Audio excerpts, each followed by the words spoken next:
Hello to all of you out there in the training world. Today we are going to talk a little bit about trauma-informed capacity in the workplace, being able to work with the people that we choose to work with in a way that we can see them. My name is Robert Miller.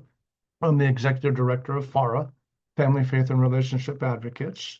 And I'm going to spend a few hours today just kind to share my hopes and desires for our whole community, which is to be more trauma informed as we go to work, as we go into our homes, as we go into our relationships.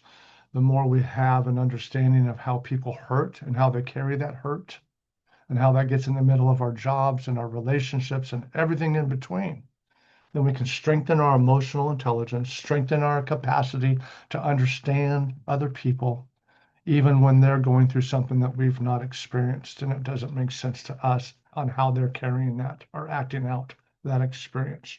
And so let's talk a little bit today about becoming more emotionally intelligent, strengthening our relational capacity and understanding human trauma. And so uh, put your tray tables up, put your seatbelts on. This airplane's about to take off. And my hope for the purpose of this training is to, like I said a minute ago, create a better emotional intelligence, which basically means we become more self-aware of our story. We become more others aware of their story. We learn to self-manage once we find out what our story is. We learn to fix and let go and heal and change once we become more self-aware. And then lastly, as we become more others aware in our relationships, we manage those relationships better, more connected, without adding more trauma or passing on the same cycles that was passed on to us. And so when we understand the human anatomy, this beautiful thing, this 3-pound thing called the human brain, we will better understand how we work, how we process, how we react, as opposed to how we respond. So what is trauma? Trauma is when occurs when a person experiences a serious injury, threat of death, violation, personal integrity, or even witnesses. Trauma doesn't have to mean it happens to you. You could be in a room where it's happening to somebody else. It could be secondary trauma. It could be one time. It could be multiple times. It could be by the same person. It could be an accident, and it could be on purpose. But when my story has been violated for any reason, whether you believe it or not, but I believe it, then it's trauma to me. Whether it's trauma to somebody else is another story, but trauma is when it happens to me. And so it requires a shift from all of us to stop saying what's wrong with you and maybe start going, I wonder what happened that is causing this individual. If we can get regulated and use a whole lot more curiosity in this world than judgment, we'd get along a lot better. In my domestic violence classes, the biggest thing that we're trying to strengthen is our ability to get regulated and be curious with our partner rather than think we know in a dysregulated moment and use judgment. We're really good at it. I don't know about you, but I am, and I'm trying not to use it as much as it comes so natural. Let's watch a little video by Brene Brown, who likes to talk about what is empathy, because it's going to take empathy to be trauma informed. Empathy is walking a mile in someone else's glasses to see why they do, why they feel, why they think differently than you do. When I look at life through my wife's lens, through her story, I see things differently than I do through my story. We've come from two total different places. She came from bling bling and I came from chump change. She came from the north side and I came from the east side. She came from two parents who gave her all the love she needed and I came from 5 stepfathers who were never there. So we come from so different places. We have so many different stories. Our story is unique to us. But if we don't strengthen our capacity to have empathy, it's not a natural skill. It doesn't come easy. We have to build it. We don't have empathy, we won't be able to understand how other people feel. We won't be able to strengthen our relationships.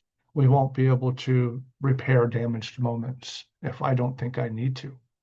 Empathy is huge in our relationships and understanding trauma, parenting. mommies and daddies, we have to have empathy so we can see what it looks like through our child's eyes, because we so forget all the time what it was like to be young. And so let's watch this video together. Our future won't be handed to us. We'll build it. But the skills shaping every industry are.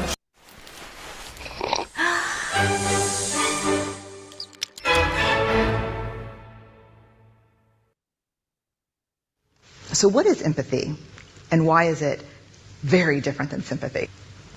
Empathy fuels connection. Sympathy drives disconnection.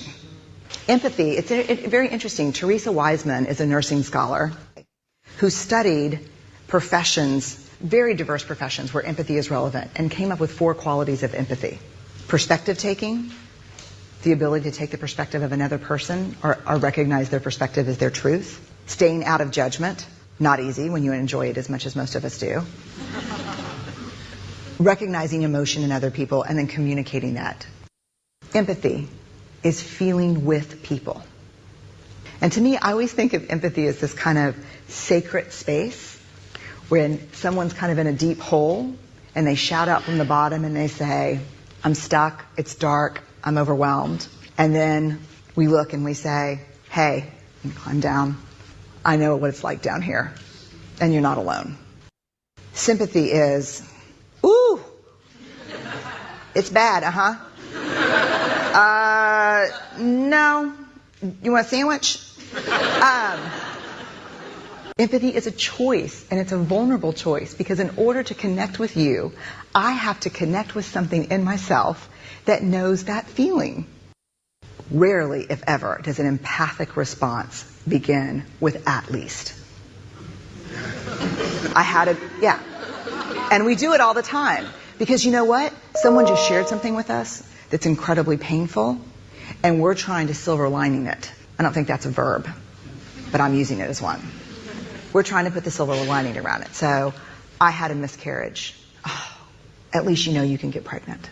I think my marriage is falling apart. At least you have a marriage. John's getting kicked out of school. At least Sarah is an A student. But one of the things we do sometimes in the face of very difficult conversations is we try to make things better. If I share something with you that's very difficult, I'd rather you say, I don't even know what to say right now, I'm just so glad you told me. Because the truth is, rarely can a response make something better. What makes something better is connection. And that's kind of my tagline. I watched this video about 13 years ago, and it just hit me, and I spent the whole night creating my tagline. I'm a silly boy. But that tagline is, without connection, there could be no influence. It's on the bottom of everything I do. I put it on my business cards. It's just after my training in this area, I think I stripped it down to, without connection, there cannot be any true influence, which means it's in the relational. And so in order to understand trauma, we have to understand how we get hurt, how our brain holds on to it. Deion Sanders, the Colorado Buffaloes head coach, when everyone was saying, you know, you're not going to do good, and then he ended up doing good, he said, I'm keeping receipts of all those people who said I wasn't doing good. I kind of laugh at that, and I think that's funny, but it's also a great analogy of what your brain does. All the things that have happened to you in your past and as a child that were difficult, that were bad, your brain's kept receipts. The difference is it keeps messing with you. It takes those receipts out. So trauma messes with our lives through a lifespan if we don't know how to heal, walk through it, or understand it. So trauma is not a disorder. It's not a medical condition. It's a reaction to a wound. It's a profoundly injurious wound. I was in a car with 5 teenagers on the way to the lake. My girlfriend's mom was driving, and we had a great day, and then we at the lake, and then now we're on our way home from the lake. We're tired, 5 kids sitting in the car, and all of a sudden she took a corner wrong by accident, and we flipped the car like 5 times. Glass was going everywhere. Nobody got really seriously hurt. We had some cuts and bruises and one sprained ankle. But the next day we all got up and went to school and told everybody about, whoa, you couldn't believe what happened. It's crazy. That's kind of what we do with difficult moments is we process them, we speak them out. We have to. It's part of the healing process. But my friend Renee didn't show up for school for the next 6 months, and we couldn't figure out why. There was all kinds of rumors why. You know how teenagers are, they make up rumors. But we found out later on that that accident had messed with her, and her body wouldn't let her get into a car. Her body wouldn't let her leave the house. She started having panic attacks and she started freaking out, was what we called it. But she had lots of anxiety. And basically, her brain says, I'm not letting you get in a car again because that car almost killed us. And so, because of a traumatic moment, even though the rest of us went to school the next day, her brain didn't allow her to. So she took that trauma completely different than we did. And we could say, well, why is it a big deal? None of us got that hurt. Why is she taking it that way? Bottom line is if a person feels traumatized, they're traumatized. We don't get to decide what's going to traumatize us, what's going to affect us, and what's not. Some things affect some people and they won't understand why it doesn't affect others, and vice versa. It's just the way our brain works. If some of us are already having a bad day and then a traumatic event happens that day, good chances are it's going to be more traumatic to the person who's already having a bad day than the person who's having a really good day. Sometimes it's where our brain states are at when that trauma happens. Sometimes we're on the verge of barely making it by, and then something happens and it's the needle that breaks the camel's back. I was delivering pizzas when the UCC event happened, and I was in school to become a therapist.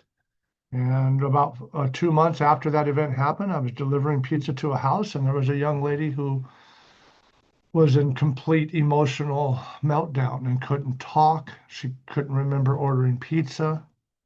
She just was having such a bad moment. And all I could do, because I had actually been going through some training at that time, is I just sat on the porch with her until she was able to regulate and then realize that she was having a traumatic, kind of a PTSD moment from that day because there was a loud sound in the kitchen and her brain thought it was gunshots and she went into a panic attack. And that's when I knocked on the door with her pizzas. And so, and as she got more regulated in that moment, she shared with me that her father had just passed away the day before the UCC attack. And so she was already in a difficult moment when that happened. And so her brain took that trauma and carried it heavier than maybe some other community members did. I helped everybody that day. I was out and about because of what I do for a living. I was helping individuals, and all I could hear was sirens the whole day. I didn't even know that it affected me until about 3 months later. A police car was driving behind me with their sirens, and I had a little little moment. And I was like, oh my gosh, that moment actually got to me too. And I didn't realize it because I was so busy helping. So again, we have a brain that'll hold on to difficult moments and awesome moments. We just have to realize how trauma can affect our brain, our relationships, the way that we do things, our mental health, our trust, our feelings, our self-esteem, our jobs, parenting. So what is trauma? So many different, I wouldn't have enough in one day to share with you all the ways that trauma can happen. But it happens in lots of different ways. It happens in the family. It happens at school. It happens individually. It happens corporately. It happens communally. It happens because of your skin color. It happens because of your gender. It happens because of some of the choices you make. It happens because you just happen to be in the wrong place at the wrong time. It happens because of accidents. It happens on purpose. It happens in domestic violence and intimate partner violence and stalking and sexual violence and gun violence and bullying. And it happens accidental, riding a bike and getting hit by a car. There's too many ways that our brain could be affected. What I want us to know is that it will be affected. Whether it affects you, it can still affect me. And we have to have more empathy and understanding of how people carry their trauma. Even though I wouldn't carry it that way, doesn't mean I get to judge somebody because they're carrying it that way. Trauma takes away our capacity. It takes away our abilities. It takes away our trust and our belief system. It turns our belief system upside down. When trauma happens to a young child, it turns into mental health disorders.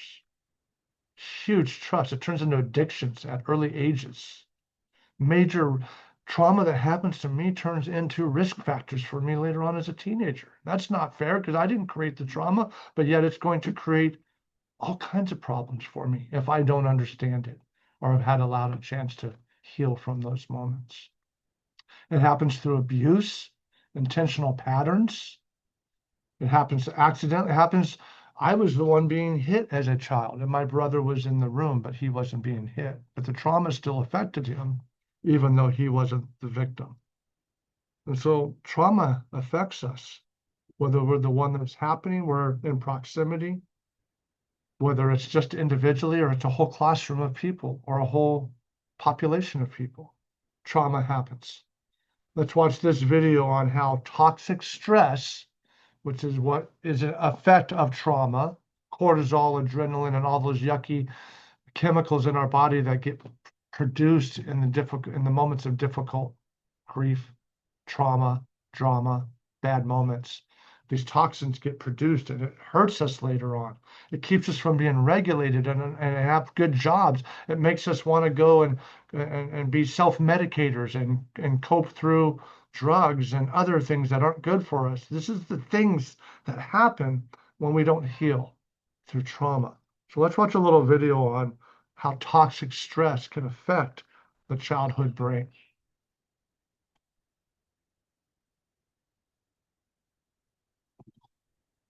As we develop, our brain produces 250,000 neurons every minute.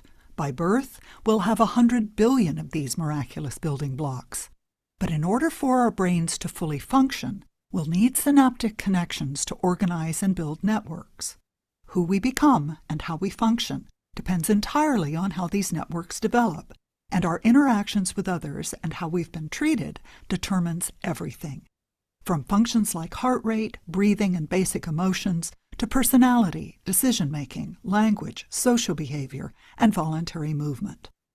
We know that severe or prolonged abuse or neglect derails that building process, even in the womb. Distress and high anxiety in the mother allows cortisol, the stress hormone, to cross the placenta and disrupt development. When the toxic stress response is activated repeatedly, brain development and even immune systems are disrupted. Research has shown that high doses of stress hormones inhibit brain function and impulse control, overbuilding the fear center and the part of the brain that's critical to emotional regulation. TBRI uses 3 sets of principles to begin the healing caused by toxic stress. By recreating the developmental process, TBRI strives to introduce the nurturing that was absent in those toxic situations. And for the child who has endured toxic stress, healing must begin with a sense of both physical and emotional safety, something this child may have never known. Connecting principles are designed to create and nurture healthy relationships through sensitivity, consistency, and availability to disarm fear and gain trust. Giving full attention, using a gentle voice and kind facial expressions and body language are just a few of the ways to help build trust. Punitive and controlling responses only feed a child's mistrust and fear. Empowering principles are designed to meet physical needs, including sensory regulation, nutrition, and hydration, and strive to be aware of environmental issues, such as overstimulation by light, noise, or smells that can trigger behaviors that often leave caretakers baffled. The goal of the correcting principles is to help guide a child through day-to-day strategies, by correcting fear-based behaviors and establishing felt safety, helping a child regulate their emotions, tell their stories, and learn through playful engagement. The Adverse Childhood Experiences Study examined the effects of multiple types of abuse in childhood, and the staggering results showed that high doses of childhood adversity affect brain development drastically, leading to addictions, attempts at self-medication, impacted immune systems, chronic inflammation, and autoimmune diseases. The greater the number of traumatic events, the greater the damage.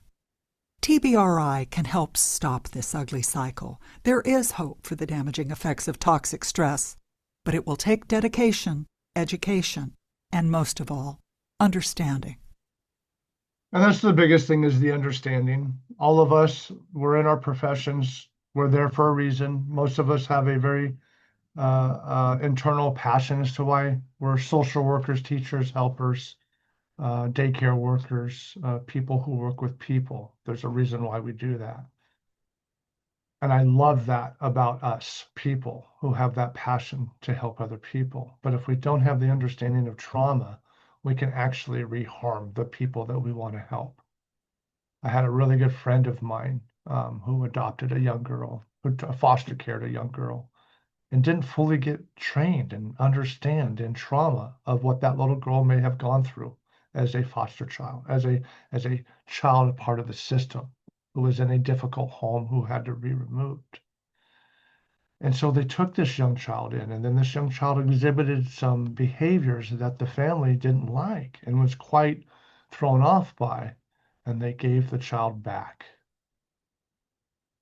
And I cussed a lot at my friend. I don't know if I've ever been so mad, because I didn't understand how you can have a desire and passion to take a little girl into your home and not be ready to fully surround her with understanding, empathy, and trauma-informed parenting. And by sending her back because you couldn't understand what she was going through, you re-traumatized her. And now she's part of the system, and she doesn't think she has anybody that loves her. And we're perpetrating the same cycle, that she's not worth anything. And that's not fair to her. My friend should have been more trained so that he can create a space for her to struggle because of the trauma that she went through. So our brains are wired for connection. It's just the way that the brain is. At each phase of developmental growth of a child, a teenager, a young person into an adulthood, our brains are wired to connect with one another. Trauma messes up that wiring system, and instead of for connection, it rewires the brain for protection. I was robbed, chained to a table as a restaurant manager overnight with another manager friend of mine. We were held at gunpoint and left there for the weekend until they found us on Monday, chained to the prep tables.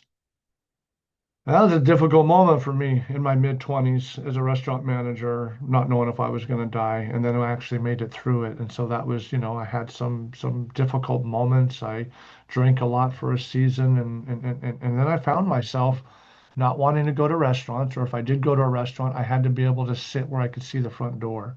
I always had to be aware of my surroundings, and I wasn't doing this on purpose. I found myself just doing it. So my brain was starting to take over and start to protect me. My brain had been rewired. My brain wasn't going to try to let that happen to me again. So it was always on the lookout. And that's not good. You don't need a brain that's always on the lookout. You want a brain that's calm and relaxed, not on a hair trigger. Trauma will put our brain, our amygdala. So you have I'm gonna use a little hand model. You have the first part of the brain, which is called the red brain. It's the mammalian brain. It's where the fight, flight, freeze, or faint rest. It's where we go when we're afraid. And that's the brain stem. It's the first thing in vitro that starts to get built in the baby. And then you have the limbic system, which is where we feel, which is where we are passionate and where we cry and laugh and everything in between. And then over the limbic system is the prefrontal cortex, is the last thing to be developed. By the ages of 26 to 30 years old, this is finally being developed. It takes us a while to become mature.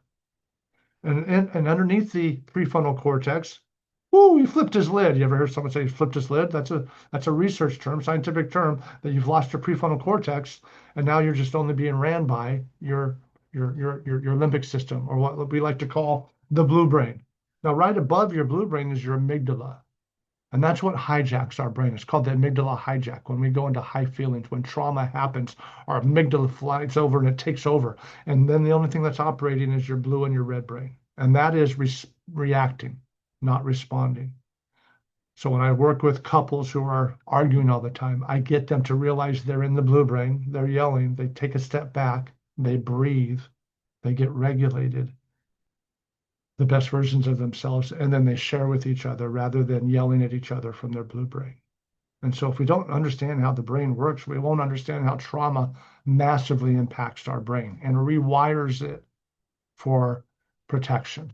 And so sometimes some of us have phobias and fears, and those are directly correlated to a difficult moment that we went through.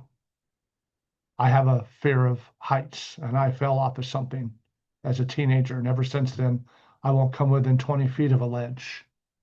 And it's not really out there in my head, it's just automatic. I find myself in this position where I'm up high, I get sweaty palms and my heart starts racing. And I didn't choose to do that. That's my brain rewiring for protection.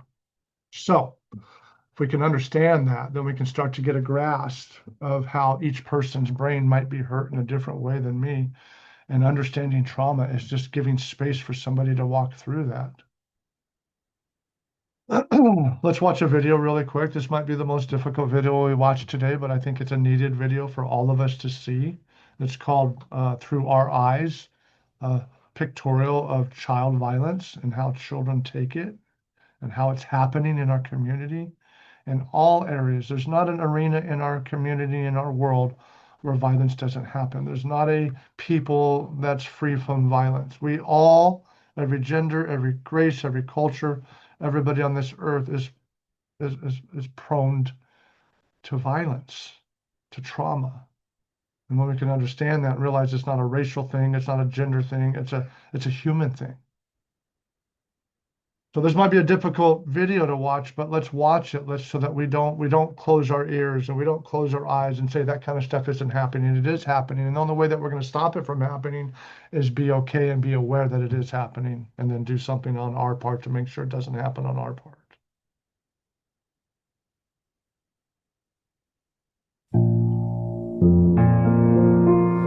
My mother and my brother were murdered in front of me. He put the gun to my head and he had me beg for my life. I was 10. I just turned 10.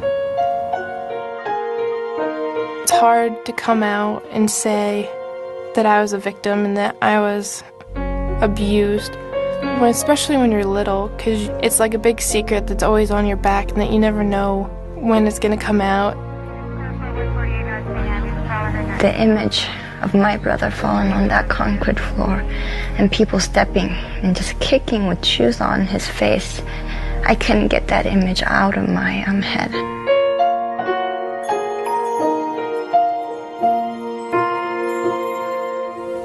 Trauma is an overwhelming event.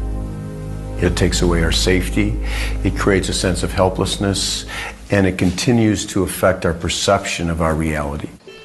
Some of the telltale signs of trauma are quite evident. Many of these symptoms, it's not that we don't see them, it's that we don't put together the entire sort of picture of what trauma is.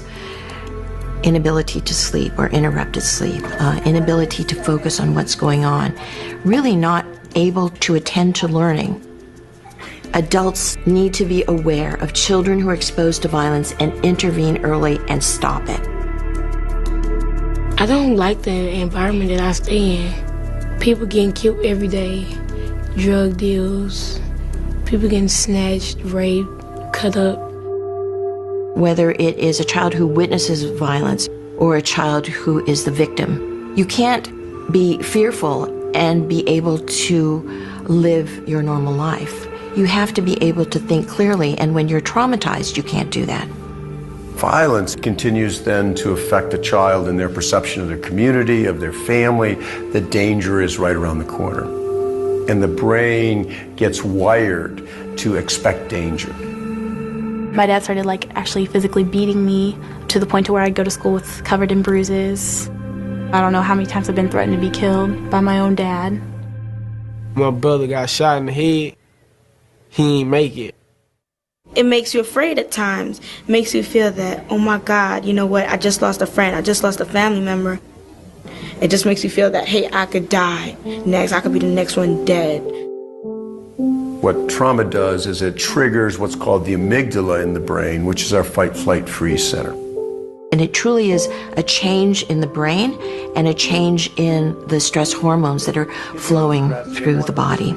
All our brains have what we call alarm systems. Because the brain now has been wired for danger and it's triggered into this fight-flight, we don't just get over a traumatic event. It continues to impact us. I started hearing my mom scream in the middle of the night. And it got to the point where he started beating me and my sisters. I let my anger build up, didn't talk to anybody about it. When you hold everything aside, it's like a bomb and it's like you're ready to explode and just somebody push that last button. Most kids who've experienced violence oftentimes have experienced multiple types of violence. In the kids we see, the average number of different types of violent trauma is 4. And so complex trauma then affects multiple areas of the brain because it's ongoing. Maybe it's gang warfare, maybe it's drug use and abuse in the family, maybe it's domestic violence, maybe it's bullying at school. And if there is a layering effect of cumulative violence, it changes literally the DNA. It all started off with the hugging game. He would take us into his room. We would sit on his lap and he would hug us, and we weren't supposed to tell anyone. When I was 5, I would have to leave kindergarten class and go home and have sex with this man who was in his 50s. I remember the long walk home and crying and falling down and having to get back up and walking on. Child sexual abuse exists in the neighborhood, exists unfortunately at our schools, at our churches, at our homes, everywhere. And there are children out there suffering. My first assault was in high school. I met a guy at a church and he wanted to be my friend. I thought it'd be great. And instead he assaulted me and I felt very scared. When you have a child that doesn't get to work through that abuse in the appropriate manner, that abuse doesn't go away. It lives in that child. Exposure to violence in childhood has been found to be associated with a really unbelievable range of long-term impacts.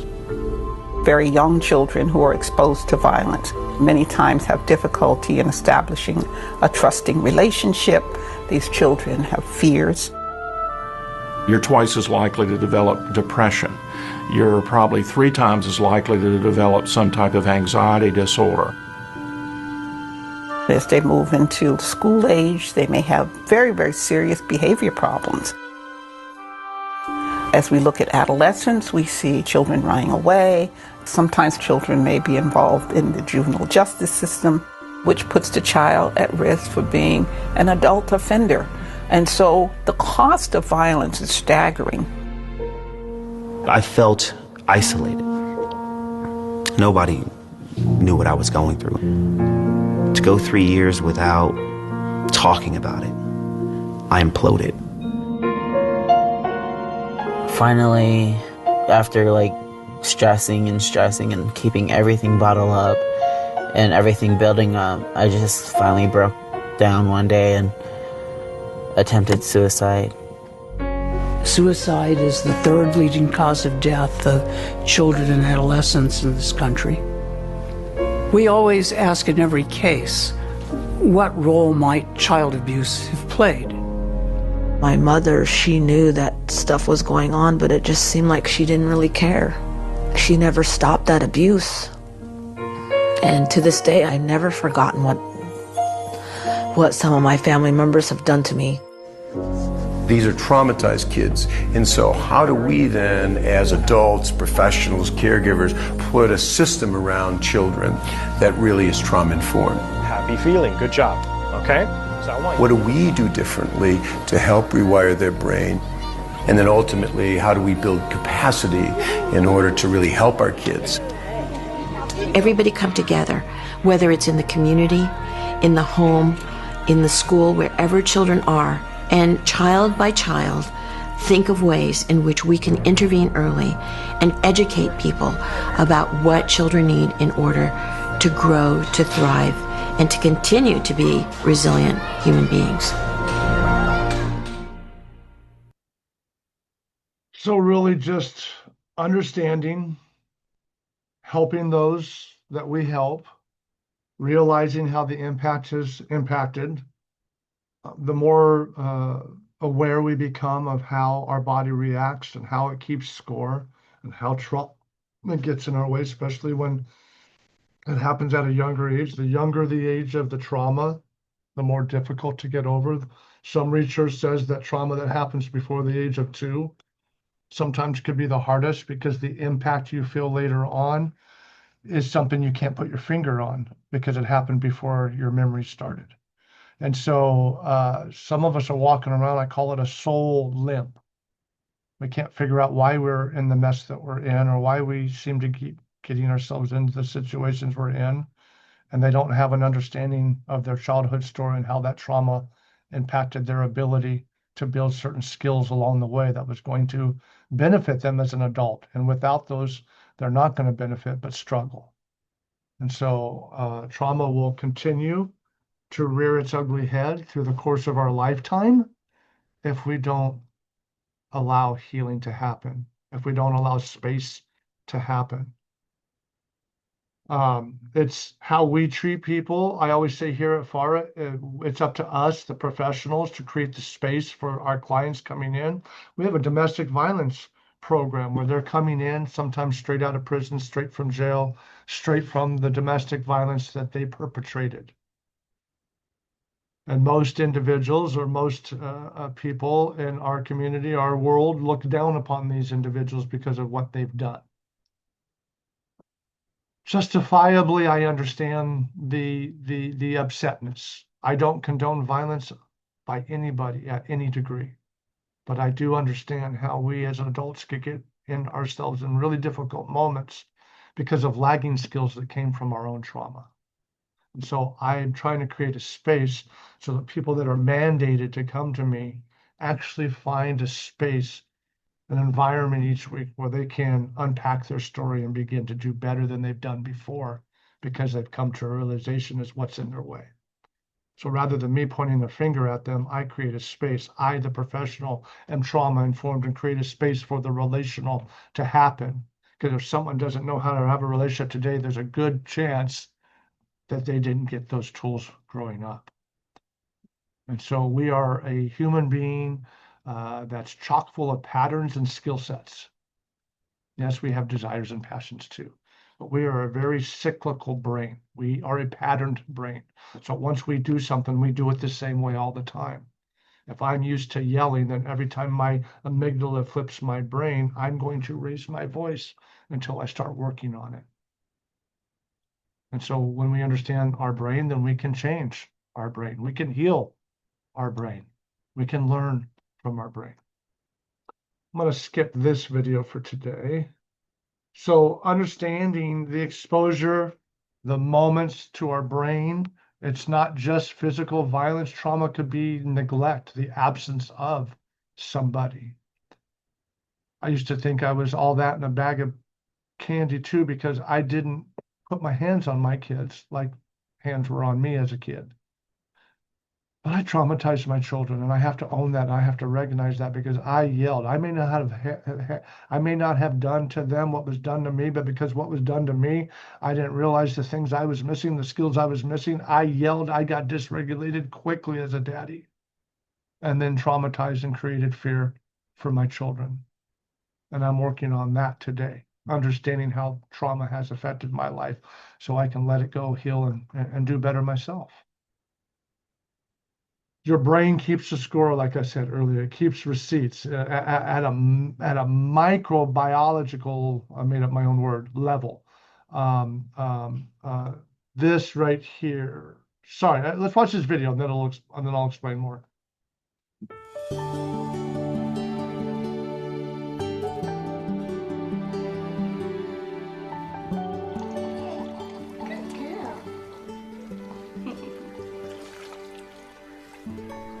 As recently as the 1980s, scientists believed a child's brain at birth was fairly static, largely predetermined by genetics.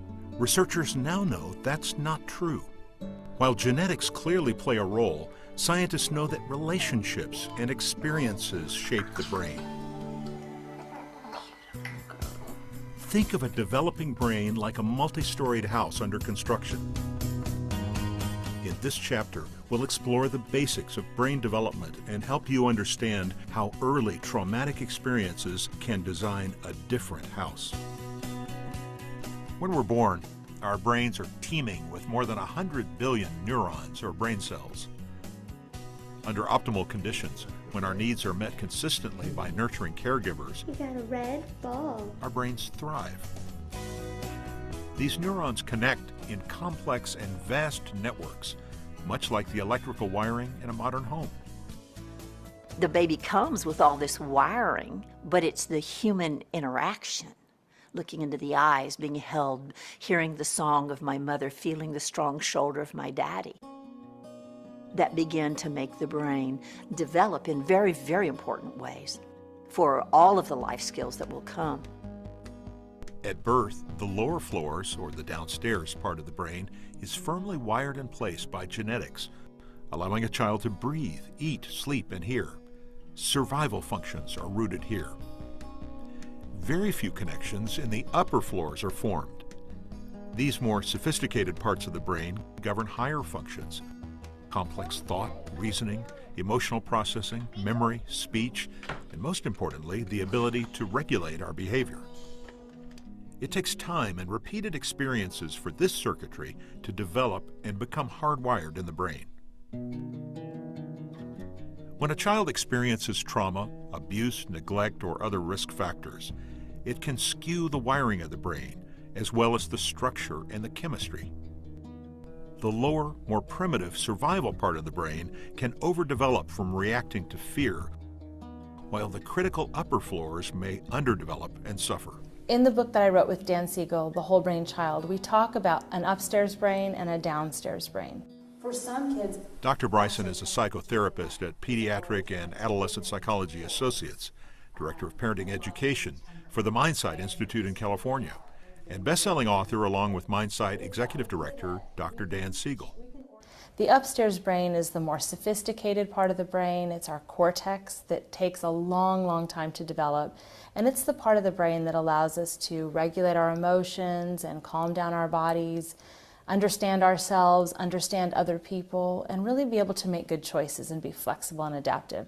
The downstairs brain is much more primitive. It's actually really well developed at birth, and it's the limbic area and the brainstem connected to the body. And that part of the brain is much more reactive, and its job is to kind of constantly be watching for how to keep us alive.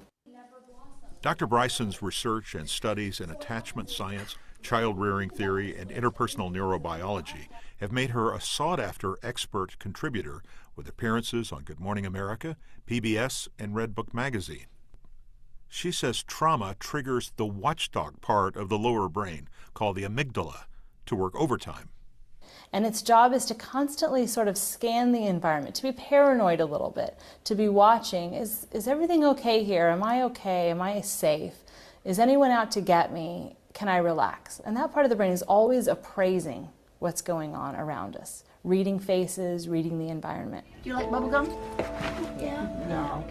When children feel threatened or overwhelmed with fear, they may fight, run away, or shut down. The brain kicks into survival response, which researchers called fight, flight, or freeze survival mode. If the brain stays in this state too long because of trauma, it reorganizes around survival at the expense of healthy development of other parts of the brain. So for a child who's had repeated exposure to fearful experiences, whether those be sort of a trauma like a car accident, or whether it's developmental or relational trauma, where the caregiver was frightening or they were left for long periods of time to manage their own fear states. The downstairs brain has gotten a lot of practice being active. It's the repeated experiences that we have that actually activate growth and connection in the brain. So if a child has had a lot of experiences where their downstairs brain that was reactive and fearful, that part of the brain gets really well developed. Whereas then the upstairs brain that knows how to calm that fear and kind of do that self-soothing, like, oh, that was a scary noise, but I'm okay now.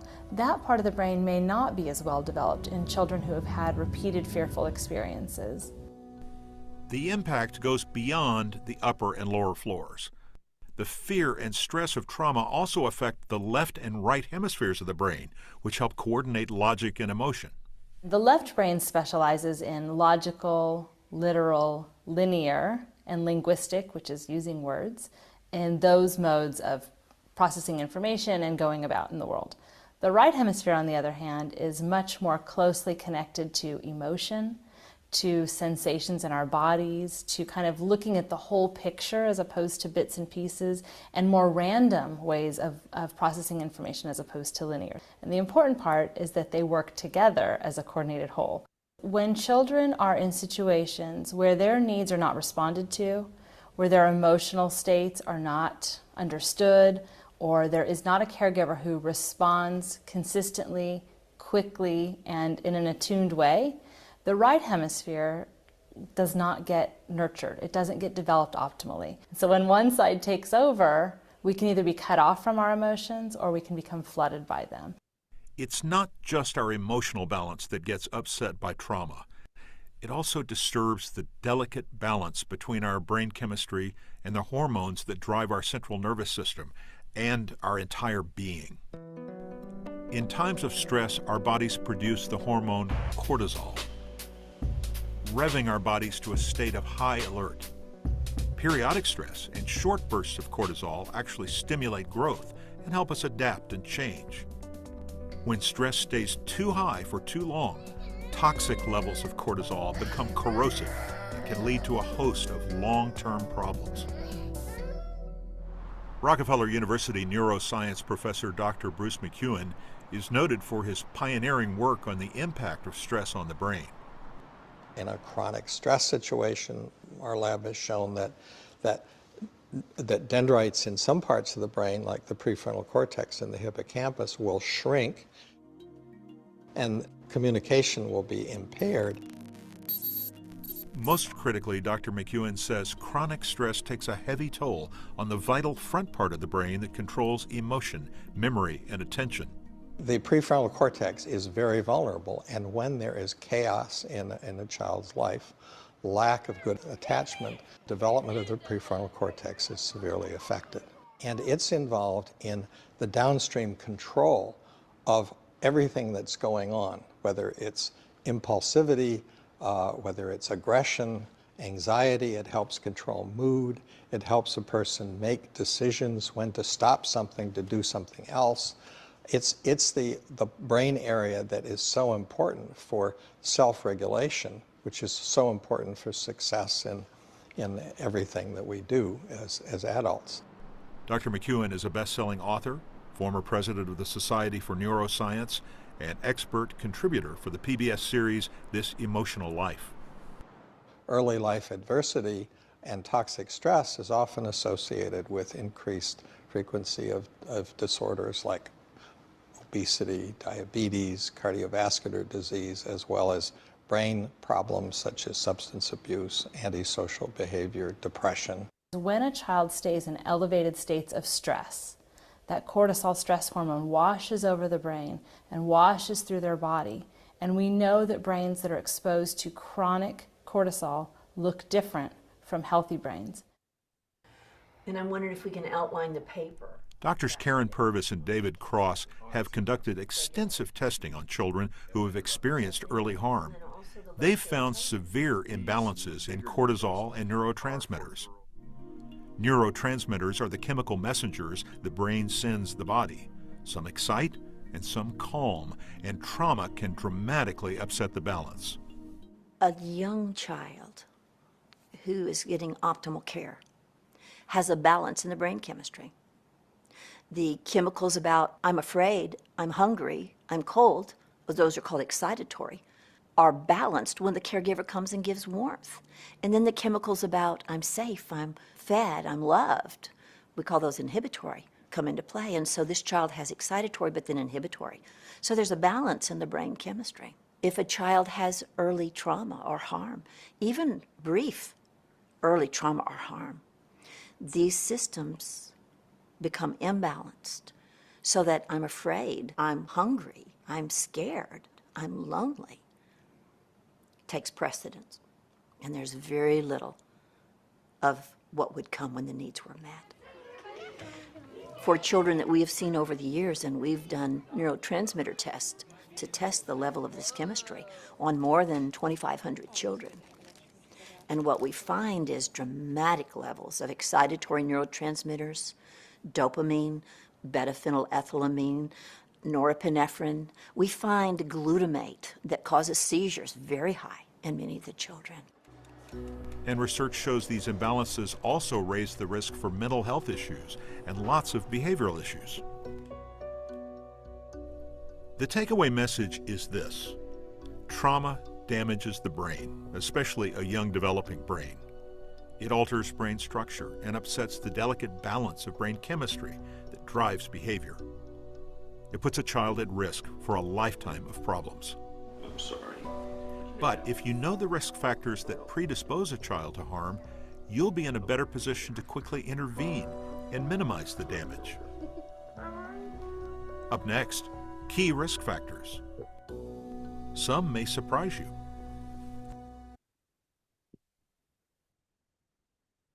So kind of going into the way that the brain works, the way that the brain develops trauma, we've got triggers from our trauma, and our brain, like I said earlier, holds receipts. It's waiting to be triggered by something that had to do with that moment. I do a lot of therapy with individuals that have had childhood moments, teenage moments, and adult moments, and sometimes they'll be walking throughout their day just fine, and a sound will set them off. A smell will cause a panic attack. Someone who looks like their offender might all of a sudden create an excitatory chemical in them where they're feeling fear for no reason at all, simply because they looked across the street, someone looked like somebody that their brain remembers did them harm. And so our body will just automatically start producing chemicals to keep us safe that don't really keep us safe. We really want to be able to walk through and heal through trauma so it no longer continues to send those difficult toxins through our body. We're finding out now that people who walk in depression and anger for a long period of time are more acceptable to Alzheimer's and dementia, because we're finding out now that cortisol and adrenaline actually wears away the myelin sheath, which is the protector of the neurons. So if you have a memory neuron that has a memory of a Christmas 20 years ago, and the myelin sheath that protects that memory starts to get eroded away by too much battery acid, is what I like to call it, cortisol and adrenaline, then you lose the ability to ever remember that memory again once it's exposed. And so we need to stop producing so much adrenaline and cortisol, which is actually hurting the inside of our bodies, our neurons, our brain, our stomachs. The number one selling pill in America right now is omeprazole, and it's to treat heartburn, because we're all losing our stomach lining because of so much stress. We found out wears away the stomach lining, which then makes us susceptible to acidy foods and those things that cause stomach issues and heartburn and IBS and everything else. It seems like everybody has some sort of bowel problem now, and we're being able to look back now that a lot of upsetness is what causes these bowel problems. If we could be more regulated people, we'd live longer, be at peace, find more joy, and get along with one another. If we could get regulated and solve problems and figure out life. And so this little funny little thing that looks like a party thing that you pop out on New Year's Eve is a neuron blown up like 150 million times by electronic microscope. That is one of your memory neurons. Let's call it riding the orange bullet, 1976. I got a skateboard for Christmas, 1976. Call it the orange bullet. I can remember like it was almost yesterday. I have a memory neuron that keeps that memory very specific. And so when we understand how our brain holds on to these memories, and if those are difficult memories, then they can be jarred, they can be woken up, they can be triggered by a smell, by a sound, by a sight. Our brains are on guard so that that doesn't happen again. Let's watch this little video again, talking about how the brain architecture works in our brain.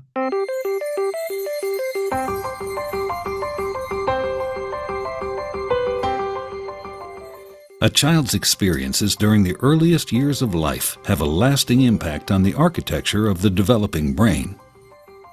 Genes provide the basic blueprint, but experiences shape the process that determines whether a child's brain will provide a strong or weak foundation for all future learning, behavior, and health.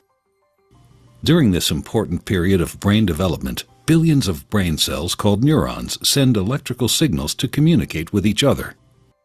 These connections form circuits that become the basic foundation of brain architecture. Circuits and connections proliferate at a rapid pace and are reinforced through repeated use. Our experiences and environment dictate which circuits and connections get more use. Connections that are used more grow stronger and more permanent. Meanwhile, connections that are used less fade away through a normal process called pruning. Well-used circuits create lightning-fast pathways for neural signals to travel across regions of the brain. Simple circuits form first, providing a foundation for more complex circuits to build on later. Through this process, neurons form strong circuits and connections for emotions, motor skills, behavioral control, logic, language, and memory during the early critical period of development. With repeated use, these circuits become more efficient and connect to other areas of the brain more rapidly. While they originate in specific areas of the brain, the circuits are interconnected. You can't have one type of skill without the others to support it. Like building a house, everything is connected, and what comes first forms a foundation for all that comes later. And depending on your story, what you've gone through, what's happened to you in the middle of your development is on, so the basement would be the first thing that gets built.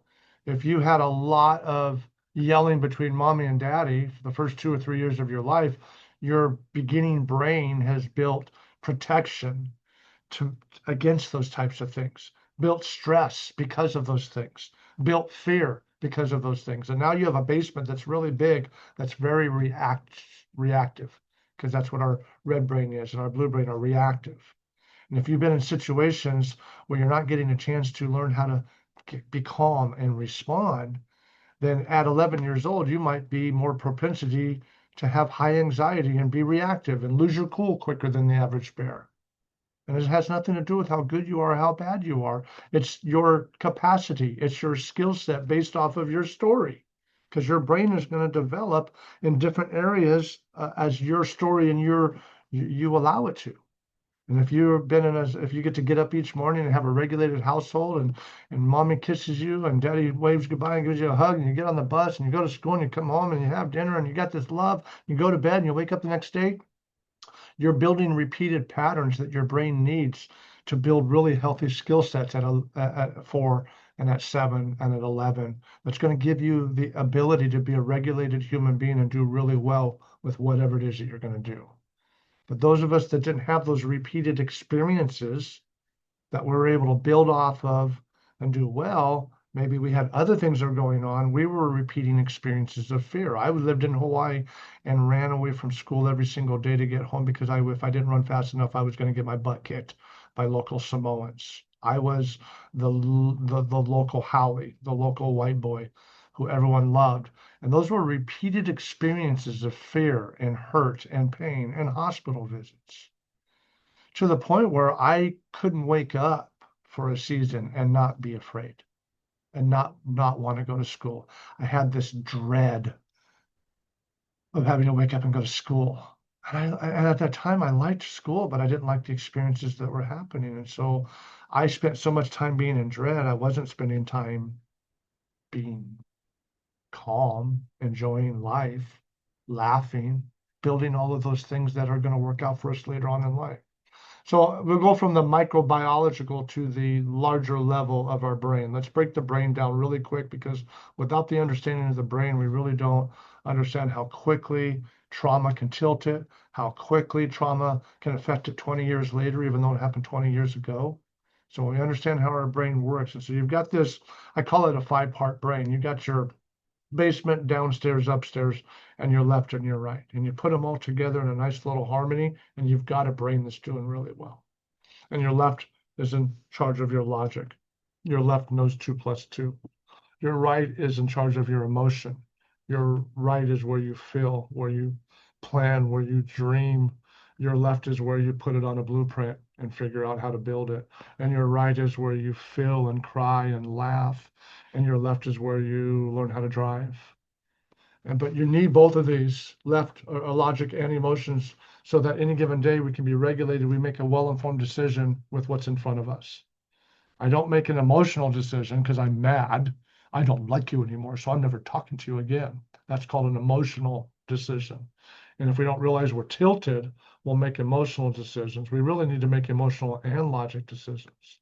Some of us may not know that when we get tilted, we are actually left brain people. So we don't get emotional at all. We get very logical and make it just about the fact, just about the job. I don't care if you're sad, get your job done, right? And if we don't know our propensities as human beings because of our impact of our story, you might not know that you're a right brain person or a left brain person. We'll talk about that more in just a moment. But the brainstem is that first piece that gets developed in the belly of the mommy.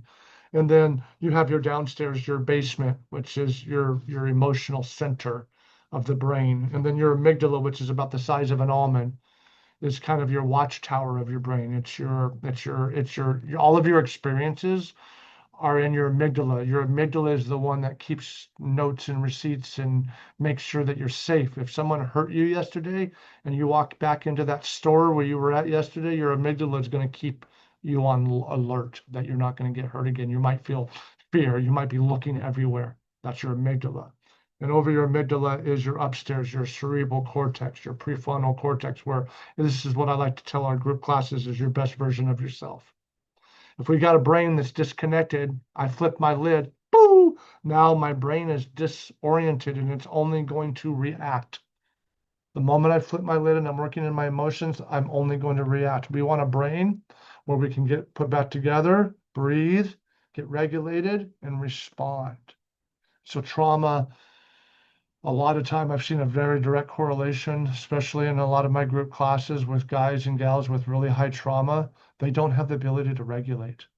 They tilt easily. They lose their cool easily. They get really high emotionally. They yell, they curse, they cuss. And it might look really upsetting and scary to another human being. But that's their brain reacting. And what we do over time is we help them understand their story and start to practice understanding how they get triggered, how they're reactive, and start breathing, using different mindfulness techniques to get regulated so we can respond, using kind words, not ugly words that come out of the blue brain. So if we understand how trauma, how difficult moments in our story dysregulate and upset the regular pattern we should be learning at each level, then we'll just look at people and go, what the HE double toothpicks is wrong with you? Rather than say, I wonder what happened to that person's story to make them do that, or to make them act like that, or to make them say that. So when we have, and I used this already, so I got a little ahead of myself. I kind of told you already about the hand model. You got your basement, your downstairs, and you've got the brain when it's working together, and all your parts, all your pieces are talking to one another. Your downstairs basement, your left and your right. Then you've got a brain that was meant to be together, a holistic brain. What happens though is trauma, or the memory of trauma, high emotions knocks out that, disintegrates the top brain, and we tilt.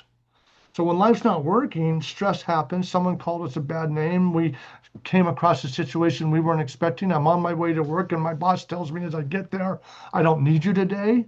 Whew, I might flip my lid and get really upset. And when we get upset, we're operating out of our base brain where we're going to react. If I don't know I'm upset, if I don't know my triggers, then I might start yelling. I might start reacting to my boss, if that happens to be my pattern.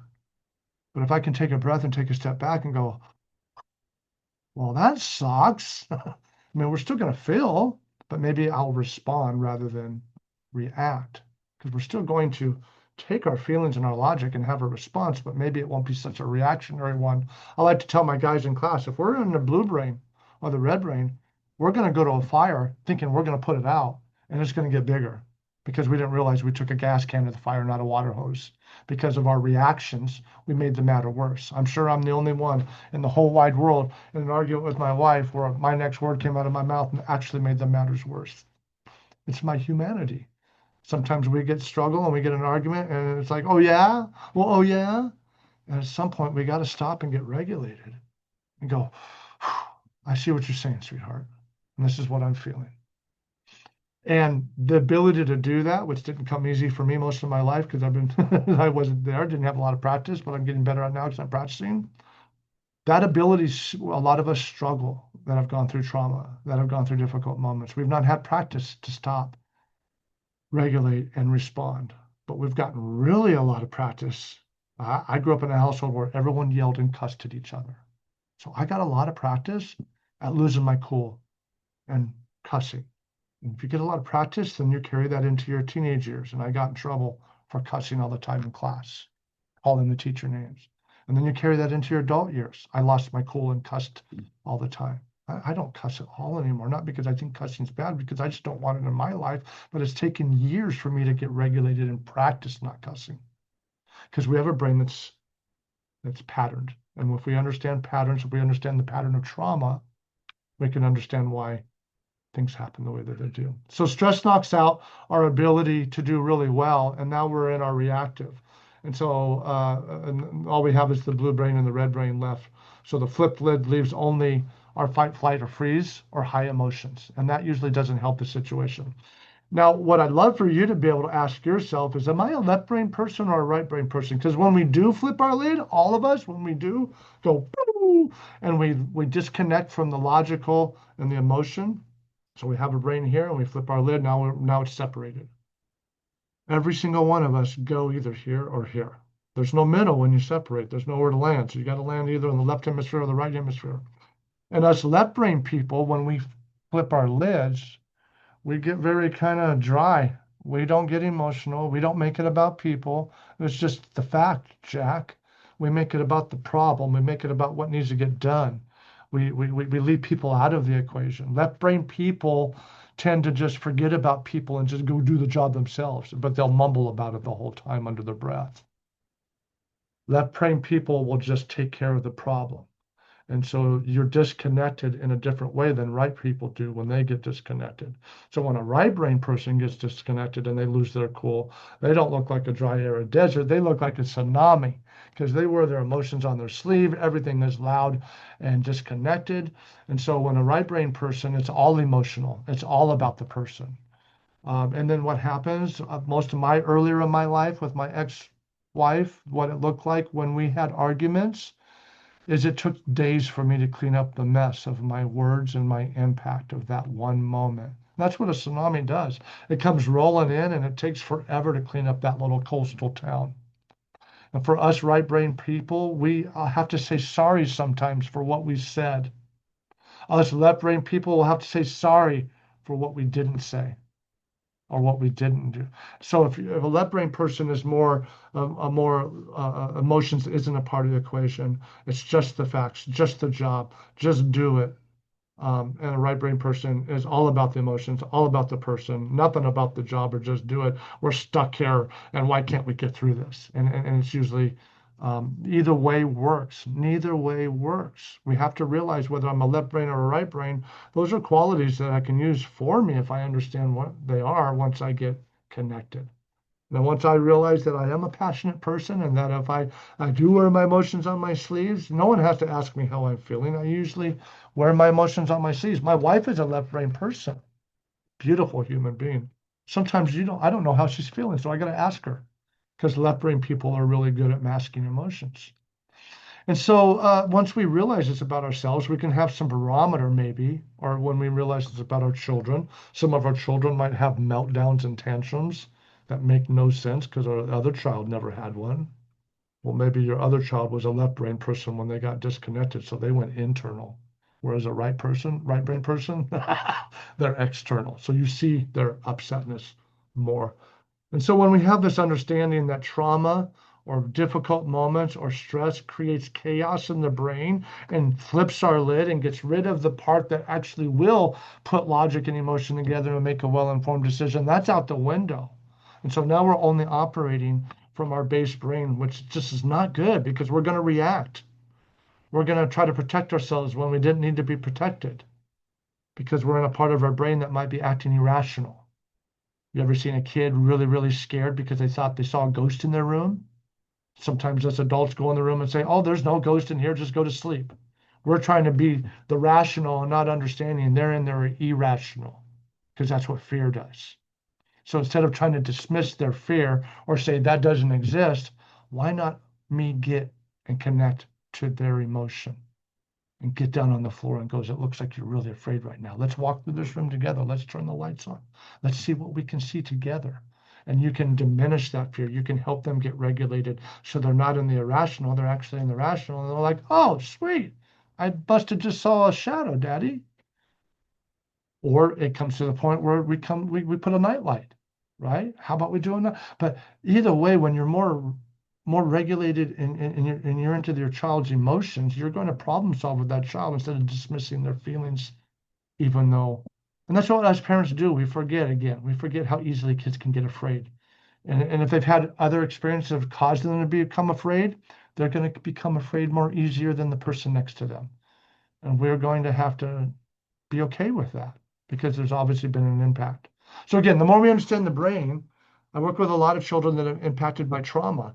And sometimes I'm working with a child for 6 or 7 months and I feel like I'm getting them to the next spot and then they go backwards a little bit. I can get a little frustrated. I'm not going to show that frustration inside. I get frustrated because I really want this child to be able to shine. But I do know that that's part of trauma healing is that you can make leaps and strides, but then all of a sudden you just hear one sound one day and your brain decides to go backwards. And that's all part of the healing process when we understand it and how our brain is affected by trauma. You heard that one video earlier talk a little bit about the ACEs, the Adverse Childhood Experiences Survey. And I do a lot of my work in and around the research around the ACEs because it's so unbelievably helpful. We've done the ACEs assessment on every single one of our clients since FARA has opened. We've conducted probably about 3,300 to 4,000 ACEs assessment in Douglas County, which is a pretty good sample survey of 20,000. We've done about 4,000. And so the average ACEs score of clients coming into FARA through our domestic violence programs, our parenting classes, individual therapy, couples counseling, and play therapy with children is 7.7, and that's just tragic. Because the national communication is that the average is 1.7 ACEs, adverse childhood experiences in a child's youth. This will make sense in a couple of moments. But I've been continuing to do this work to show people in our community that people that utilize physical violence in a difficult moment more than likely had physical violence used against them. And the research is showing this. Not always, but the research is showing that when hurt hurts when we're young, we're going to carry that into our adulthood. Not necessarily hurt other people, but it could be one of the things that are impacted. It could be one of the risk factors. Because of me being hurt, I'm going to use those same skill sets, or I'm going to struggle with addiction, or I'm going to attempt suicide. And I go on and on and on, the direct correlation of difficult moments in our childhood. And so that was the ACEs study. And so I'm going to just ask you 10 questions really quick. And in your brain from the ages of 0 to 18, you either say yes or no as I make this statement. And depending on how many times you said, yes, I'm going to make 10 statements, will be your ACEs score. And it's your truth and nobody else's truth. It's your truth. You get to say yes or no to the statements I'm about to make. But the person who realizes their ACEs score and begins to heal and move forward is a person who's going to understand the impacts of hurt and maybe not pass that on to the next generation themselves. And so this is a great opportunity, a great barometer to see how have I been impacted? And did that impact my life in a physical manner, an emotional manner? Did that get in my way of working? Because I have. And so my ACEs score is a 9. My wife is a 1. And so we come from two total different backgrounds, but it doesn't mean I'm worse than her. It just means I had a bigger ACEs score. Let me remind everybody as we take this quick little assessment of ourselves that you could have a 1 and your 1 could be worse than somebody with a 9. Because I have a 9, and yes, I have a difficult life, not recognizing what that 9 did to me, but here I am on the other side with a lot of healing, a lot of changing, and opened up a business, and I'm doing really, really well with my 9. And I'm doing therapy with somebody who has a 1, and they've been dealing with deep depression for 45 years and can't seem to come out on the other end of it. So there is no perfect scenario as far as what's a good score and what's not a good score. We want everyone to have a 0. But what I want you to understand is your number is your number, and it's going to impact you in a different way than it'll impact anybody else. This is just a chance for us to see how has our story been impacted. So I'm going to make 10 statements really quick. You simply say yes or no in your head, and how many times you said yes is your ACEs score. We'll watch a quick video that'll talk about the impact of those ACEs score, and then we'll move right along. And so answer yes or no from the ages of 18 years and younger, and your truth is your truth. Did a parent or other adult in the household often or very often swear at you, insult you, or put you down or humiliate you? Number 2, did a parent or other adult in the household often or very often push, grab, slap, or throw something at you? Number 3, did an adult or person at least 5 years older than you ever touch you or fondle you in an inappropriate sexual manner? Number 1, 2, 3, 4, did you often or very often feel that no one in your family loved you or thought you were important or special? Number 5, did you often or very often feel that you didn't have enough to eat, had to wear dirty clothes, or had no one to protect you? Number 6, were your parents ever separated or divorced? Number 7, was your mother or stepmother often or very often pushed, grabbed, slapped, or had something thrown at her? Number 8, did you live with anyone who was a problem drinker, alcoholic, or who used street drugs? Number 9, was a household member depressed or mentally ill, or did a household member attempt suicide? And number 10, did a household member go to prison or jail? And then depending on how many times you said yes is your ACEs score, and it's just an opportunity to walk through what was and what can be. With more knowledge, we have more understanding. With more understanding, we can do more new things. What do I mean by that? With more understanding, we can add and subtract. We can add new skill sets to our story that help us and the people we're living with, and we can let go of things that were passed on that don't really help us in this generation. Again, I used to think that I was okay yelling at my kids, at least I wasn't hitting them. No, we've moved around, moved up far enough in our understanding as human beings that even an environment where kids are being yelled at can be so traumatic that that will affect their ability to move forward, to want to wake up in the morning or even live. Youth suicide rate is so high, and half of it has to do with self-esteem issues. They don't believe they're worth a penny, and that comes from their story. And so how can we understand the impact of difficult moments on me, on us, on you, our children, our community, and this world? Let's watch this video.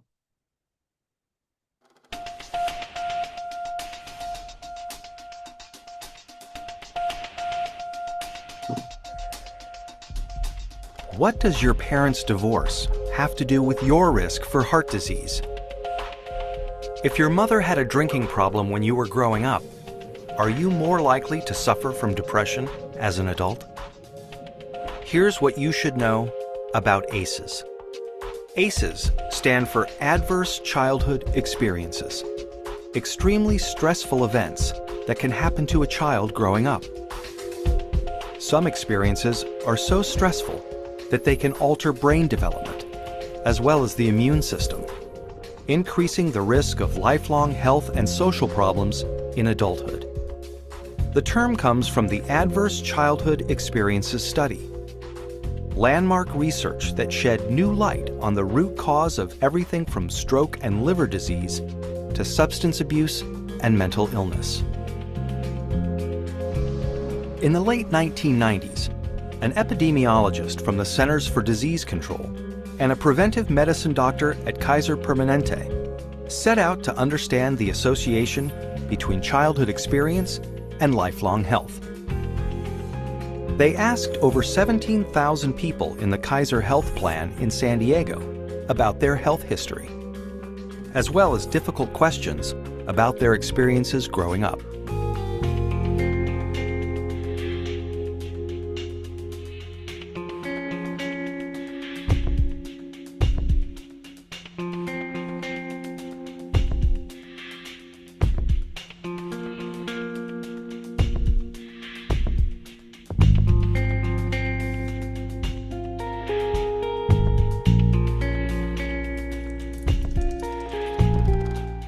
Anda and Felitti tallied up 10 different kinds of adversity in this largely middle-class and college-educated population. They were stunned to see how common ACEs were. 21% of all respondents were sexually abused as children. 19% grew up with someone who suffered mental illness. 28% had been physically abused.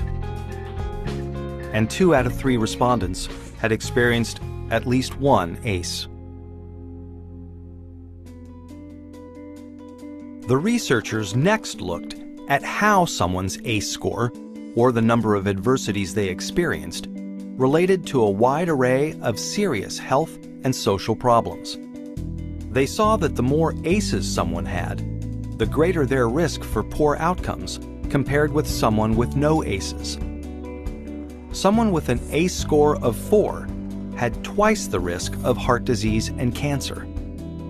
Someone with an ACE score of 5 had an 8 times greater chance of being an alcoholic. And those with an ACE score of 6 or more, on average, died 20 years earlier. With every major problem they looked at in the ACE study, the risk went up for each additional adverse experience in childhood.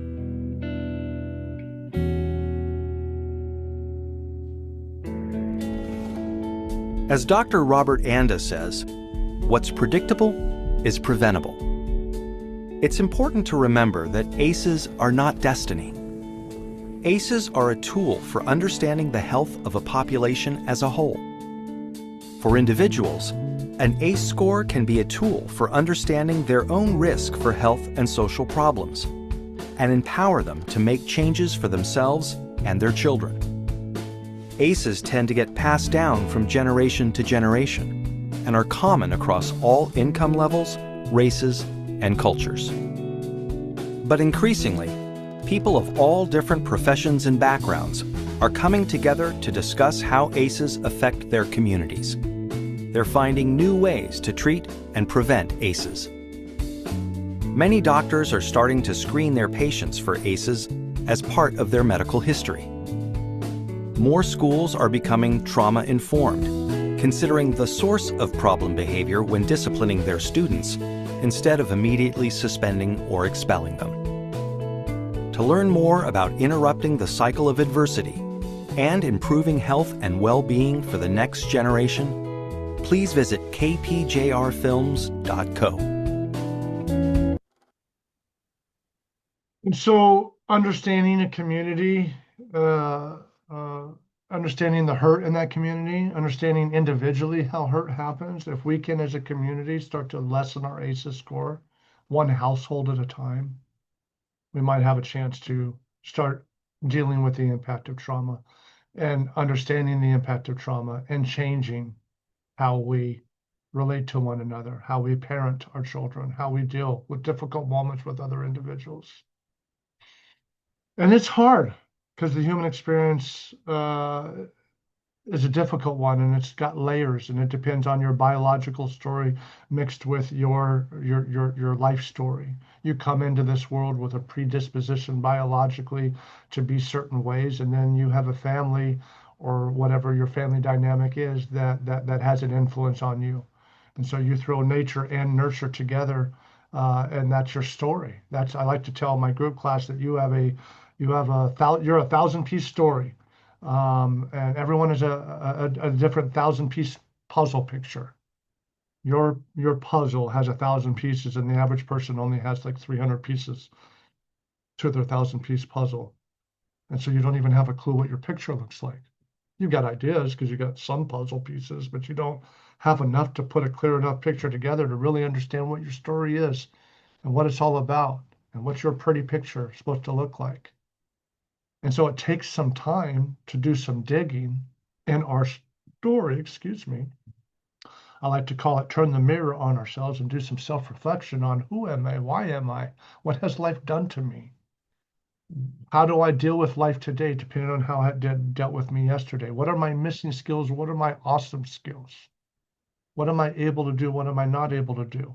And when we become better at self-reflecting, then we can also see that in others better. That's the beautifulness of empathy. When we build our emotional intelligence about why hurt hurts, then we can see the impact of hurt in people. And instead of seeing it the way other people do and get judgmental about it because they don't understand it, we can be curious and wrap around and maybe even be the therapeutic change agent of a friend who's going through a difficult moment. Rather than in my master's degree, every single professor said the same thing after class. Class would be over and they'd look at us and they'd go, do no harm.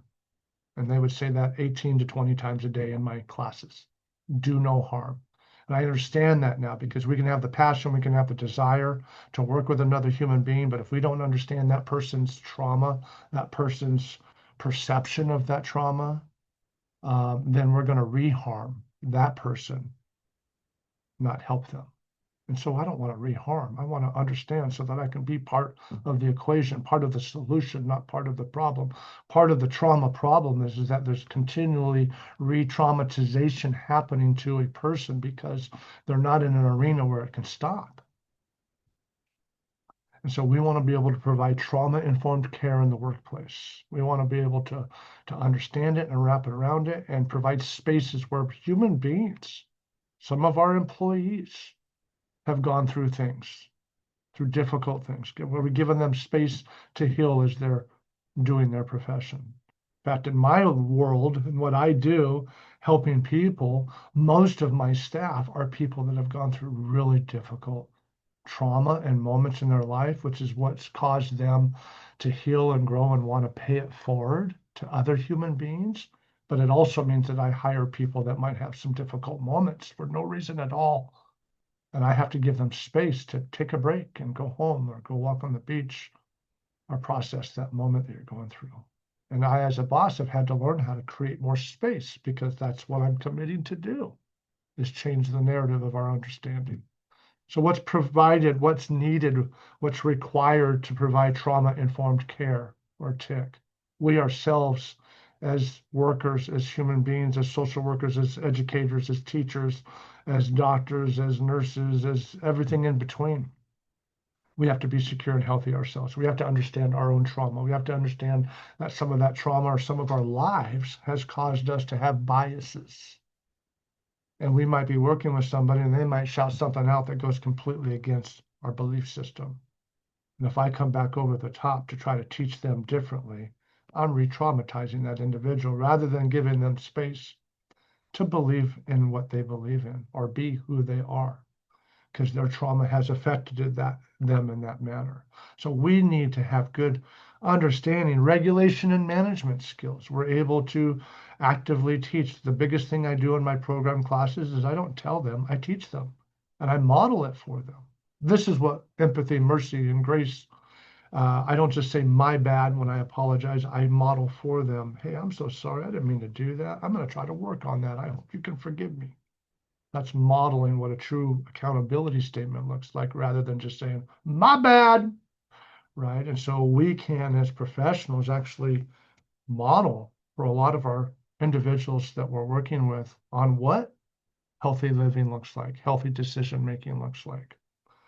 Because the reality is that we all experience stress, that we all absorb some of the trauma around us. It's why in our college years they said, that you're going to carry some of that trauma. You're going to take some of that home with you. It's going to affect your emotions sometimes. If you carry it too much, take on too much, you might burn out as a professional.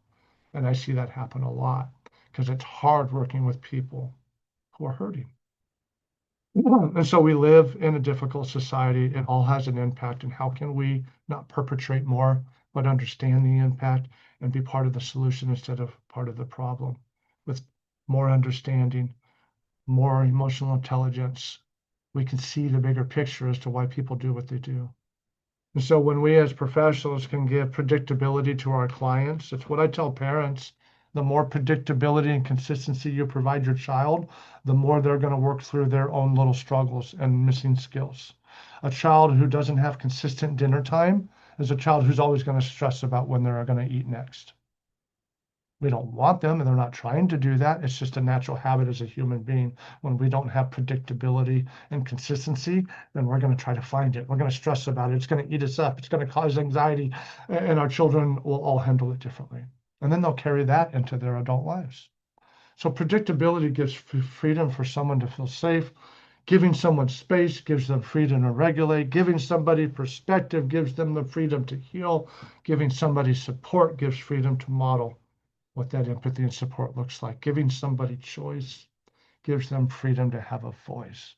And so for some of us that have gone through trauma, that's the last thing we have is a voice. We've given into everybody else's voices. Or sometimes trauma has affected us to be the biggest voice in the room and take over every other voice. And that's not cool either. Trauma will affect us, and all of our skill sets are our missing skill sets. And the more we recognize that correlation and impact, the more we can help and provide space for regulation, for healing, for growth, for movement, for understanding. So the 3 phases of treating trauma is offering a space of stability and safety, offering an opportunity to process that trauma if necessary, if desired, if the opportunity is there. And then reconnection, understanding how that trauma has impacted and how I can add things to my life to mitigate that trauma. I can promote more protective factors, which I'll talk about in a minute, in my life rather than promoting risk factors. And the more I can promote protective factors in my life, then the more I get rid of the risk factors from my earlier story. So even though I have a 9 and I'm supposed to be dead and I'm supposed to continue to smoke 3 packs a day, which I did, and I snort cocaine and smoke marijuana till I'm silly like I did, I was able to slowly walk through those addictions and problems, and over 18 years allow those to be behind me. And now I'm a version of me that I love, that I'm healthy, that I love my life, my wife, my children. I'm still human. I still have difficult moments because of my early story. I can get in my head quicker than the average bear and carry that for days. But I'm getting better at all of those things because I'm allowing space. I'm allowing understanding. And then I'm reconnecting. I'm building skills on this side of me that I never got a chance to build on that side of me. So I'm building bigger social circles in my world that I never had back then because I burnt all of my social circles back then because of the trauma and the addictions and the inability to hold a relationship, to be joyful. I was a very upset, angry young man. Nobody wants to be around that for very long. So on this side of my healing, my growth, I'm learning to reconnect, learning how to build protective factors in my life that's going to promote joy, healing, and relationships. So phase 1, that safety and that stability is, consistent. Again, I like to use the word consistent, helping that individual find the connection to their needed resources, finding a way so that they can, a lot of times with my couples, immediately I start finding 3 things a week for them to do consistently with one another to start maintaining their relationship better than they did before. And so we go back to the basics, and we surround this person, this client, this person we're working with maybe what they didn't get back then. Because again, some of the world looks at my clients and go, they're mean, they don't know how to talk nice. Maybe no one talked nice to them. And so that's not a skill set that ever is going to come easy. Maybe they were hurt so much as a child, they have put on so much armor that the last thing in the world they're ever going to do is become vulnerable in a moment with you. No. They've learned how to armor up so they never get hurt again. And if we don't recognize that trauma will cause someone to armor up, and then from our standpoint, it looks like a person who's just a bully or who doesn't want to talk or who's mean, we won't understand how that was years of layer building because of the trauma they went through. So we need to give them a space where they can start taking that armor off, where they can start to feel safe, to discuss, to talk, to heal, to move forward. And then if that's your job, that's your scope of work. If you have the opportunity, if that relationship has brought now the opportunity to process that trauma. When I work with people that come in looking for therapy because of what they've gone through, before we even deal with what they've gone through, I give them a moment to feel safe. We have lots of sessions where we just talk about them, their story, and then we develop a trust between each other so that then once the trust and the walls are down and the armor's on the off to the side that they've taken off, now we can talk about that difficult moment in a space that'll actually you can heal. And so we've got to be able to give them safety, stability. We've got to give them a chance to maybe process that trauma, talk about that trauma, walk through that trauma. We can help them get to a person to be able to do that. We can be the person that does that. And then phase 3 of offering trauma-informed care is helping them develop those protective factors, those things that promote safety, stability. A lot of our individuals that have experienced trauma, that gone through trauma, they are what I like to call society lone rangers. They've gotten really good at being alone, and that's not good. That's not healthy. And so how can we promote you go out? I'm working with an individual a couple of years ago who was struggling with depression for years, and we started just one thing a month. We started to get him to do one thing a month new that he's never done before, to start to promote some social connection with some people that maybe he never gave himself a chance to know.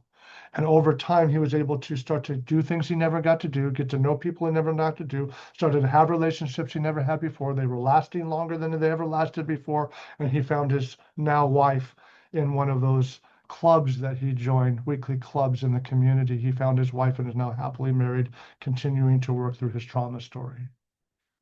But you've got to start building the what's next, the protective factors, helping them build friendships, social circles, walking them through how this trauma has impacted their intimate partners, how it's impacted their spirituality, their emotionality, their physicality. But we give them a chance to start to create a new sense of self. And so, again, wrapping all this around emotional intelligence, understanding others. They're not us. They're not going to deal with life like us. The more stronger we create an emotional intelligence in us, self-awareness, self-management, awareness of how other people take and live through things, then we start to work with others better. We start to build this capacity. I like the word capacity. I like building my ability. I used to only be able to do this, and now I can do all of this because I've built more capacity by becoming more emotionally intelligent, becoming not just seeing through life through my lens, but understanding that everyone has a lens that they look through. Let's watch this little video. Dr. Dan Siegel, who wrote that, The Whole Brain Child, that earlier video, is talking to Oprah about the importance of, so we're doing it in schools now. It's called social emotional learning, where we're teaching kids how to understand their emotions, how to understand dysregulation so they can get regulated in the classroom. Because when kids are regulated, they learn really well. So do adults, by the way. All humans do. When we're dysregulated, we don't learn really well. So whether it's because we came from an upset home that morning, we didn't eat that morning, there's trauma that we're dealing with, there's chaos that we're dealing with, but kids who are dysregulated won't do school well. And so we're trying to introduce how can we understand why kids aren't doing well in school, help them in the classroom regulate, and then that way we can move on with the day. And so they're already doing it in schools. We want to do it at home too. Understand the importance of emotions, the impact, regulation, our story on our child's story. We can start to change the narrative in this world and create a healthiness that I want to see. I think it can start in Roseburg, Oregon. I think Roseburg, Oregon can show the rest of the world what a healthy community looks like. And it's not going to happen overnight. It's going to take us some time of all of us committing to understanding our stories so that we can heal, grow, change, or anything in between, depending on what we come out with once we learned out a little bit about ourselves. Let's watch this. It's Wayfair's biggest sale of the season. For 5 days only, get up to 80% off everything home during. And you believe that we should start fostering that emotional IQ in the cradle, actually. Well, I think that parents, good parenting really means helping a child feel that they're cared about, tuned into, empathized with, and any good parent does that. But if you have that base, that secure base, then you can care about other people. Then you can manage yourself better. So I think that parents are the first tutor in emotional intelligence. So we can teach ourselves and we can teach our children to have a higher emotional quotient.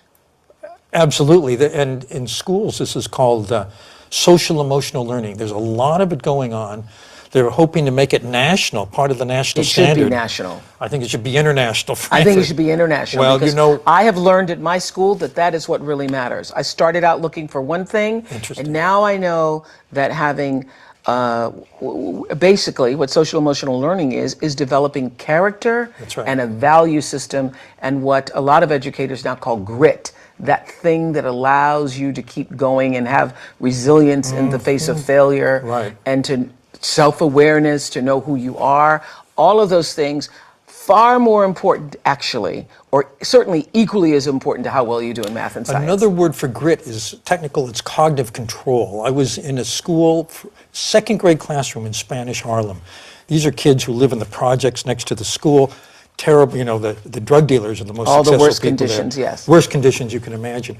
Every day, they go. Each kid goes to their cubby, gets a little stuffed animal, finds a place to lie down on the rug, puts that animal on their tummy, and watches it rise on the in-breath and fall on the out-breath. Count 1, 2, 3 on the in-breath, 1, 2, 3 on the out-breath. Teacher says this keeps them calm and focused all day long.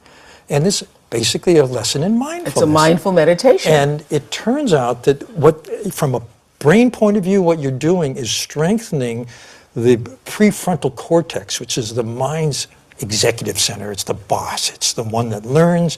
It's where we plan, where we decide, and where we become mindful. And that, it turns out that if you take kids 4 to 8, measure their ability in this, and then pick them up in their 30s, it predicts their financial success and their health better than IQ or the wealth of the family they grew up in. Really? Hi, YouTubers. Basically, what he's saying is that we're finding out that EQ really does predict how well we're going to do, and so it's really you can find out what your emotional quotient is, and it can be strengthened over the course of a lifetime. Where IQ is something that you have and it's static, it's not moving. You're lucky. Most research says that in a lifetime you can move your IQ point by 0.100. It is just what it is. What we're learning is it's not important to teach our kids math and science. It is, but it's not the most important. The most important is teaching our kids to understand themselves, to be able to walk through difficult moments, to be able to treat each other with kindness, to be able to be regulated in an unregulated moment. And when we teach kids emotional intelligence, then they're people that learn how to grow up with the skill sets on how to keep relationships, work on relationships, be healthy in their relationships, and then pass on to their children the same thing. We're doing the opposite right now. We don't know how to deal with situations. We don't know how to problem solve with others because the skill sets we're missing, and each generation is getting less and less skill sets handed to them.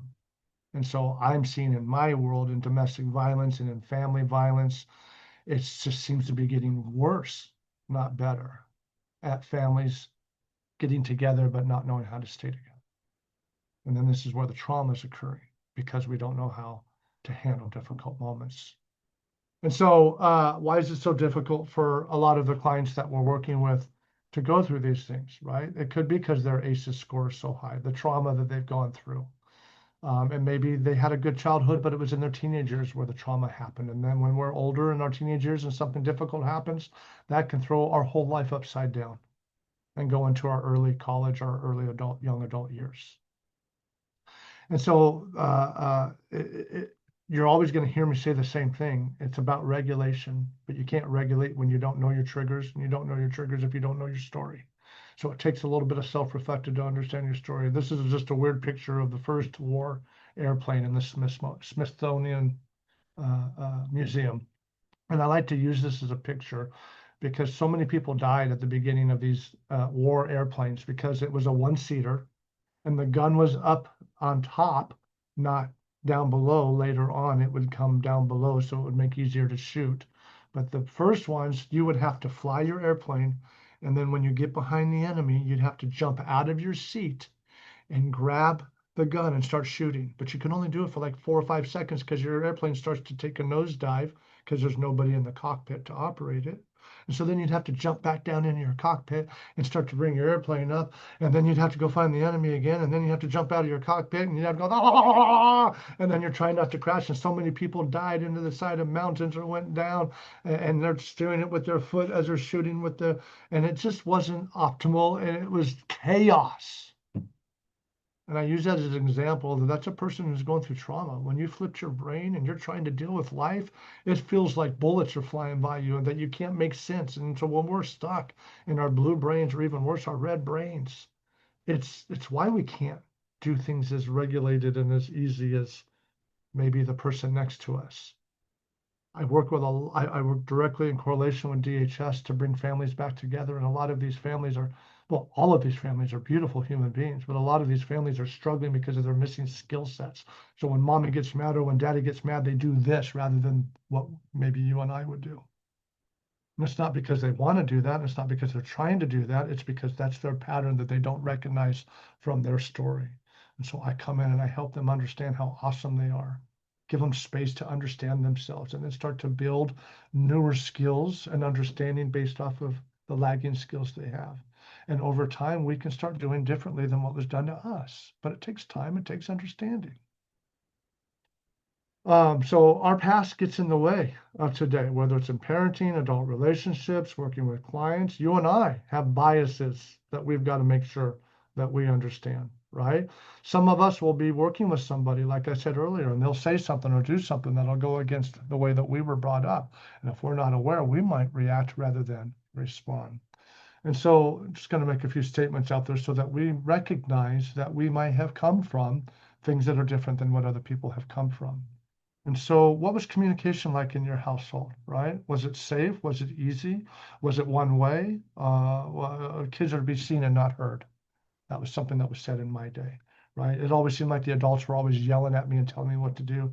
I wasn't allowed to say a whole lot without getting myself in trouble. What did communication look like in your household as a child, right? As a child, were your feelings allowed? Were you allowed to share?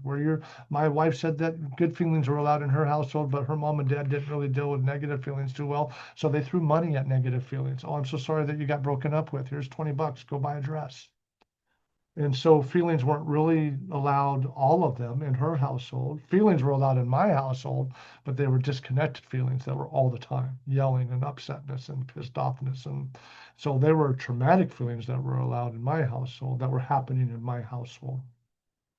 What was the discipline style for you, right? Was it go get the stick? Was there discipline? Was there no discipline? Was it fair? Was it just? Was it wordy? Was it mean? Was it with words? Was it with pain?